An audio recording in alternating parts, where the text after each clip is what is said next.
इंदौर में कोरोना के मामले में भले ही कमी आई हो, लेकिन यूके से आए हुए लोगों के पॉजिटिव आने के बाद भी इंदौर में आम जन मास्क के प्रति लापरवाही बरतते देखे गए। इस संबंध में इंदौर के स्वास्थ्य प्रभारी ने मीडिया से खास बातचीत की।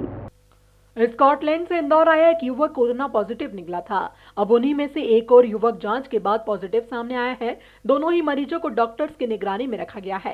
इंदौर स्वास्थ्य विभाग ने यूके से आए यात्रियों का कोरोना टेस्ट शुरू किया, जिसमें अब तक जो यात्रियों की सूची मिली थी उनमें से कुछ यूके वापस लौट गए तो कुछ इंदौर आकर अन्य राज्यों में चले गए। स्वास्थ्य विभाग के अनुसार कुल इंदौर जिले के 91 लोग सामने आए हैं। ये जो फ्लाइट से आने वालों की जानकारी हमको इमिग्रेशन से मिली थी।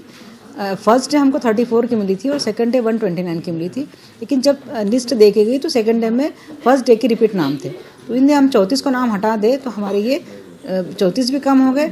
उसमें से कोई आसपास के कंट्री में वापस भी चले गए हैं, अफगानिस्तान वगैरह यूके, और कोई यूके से आया ही नहीं उस लिस्ट में, और बहुत सारे हमारे आसपास के ज़िलों में चले गए, अन्य सिटी में चले गए, जैसे सतना है, भोपाल है, चले गए।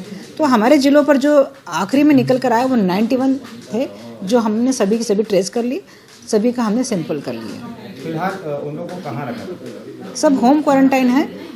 68 की पॉजिटिव रिपोर्ट, वो 60 के सैंपल्स की रिपोर्ट आ चुकी है, जिनकी नेगेटिव है, 2 पॉजिटिव है, एक सुपर स्पेशलिटी में है दोनों, और उनके आगे की प्रक्रिया भी एमजीएम करेगा, और बाकी सब जो नेगेटिव हैं और जिनके अभी वेटिंग है रिजल्ट, वो सब होम आइसोलेशन घर पर है और हमारी निगरानी में है सभी। कोविड से बचाव का सबसे पहला जो उपाय है वो मास्क ही है। मास्क लगाना बहुत ही ज़रूरी है, इस गंभीरता को सभी समझे। कई बार मास्क के लिए हमें स्पष्ट करते हैं कि 2 गज की दूरी पर आप रहें, तो आप कभी कभी यदि दूरी पर है और मास्क नहीं लगाया तो ये चल जाएगा, लेकिन जब आप किसी के पास जाते हैं, बात करते हैं, तो आप पूरे टाइम मास्क लगाएं, इस नियम का पालन करें। शहर में इतना सब होने के बाद भी आम शहरी अपने सेहत के प्रति लापरवाह नजर आ रहे हैं। इसको लेकर अब विभाग ने अपील जारी की है। ब्यूरो रिपोर्ट, स्काई प्रदेश, इंदौर।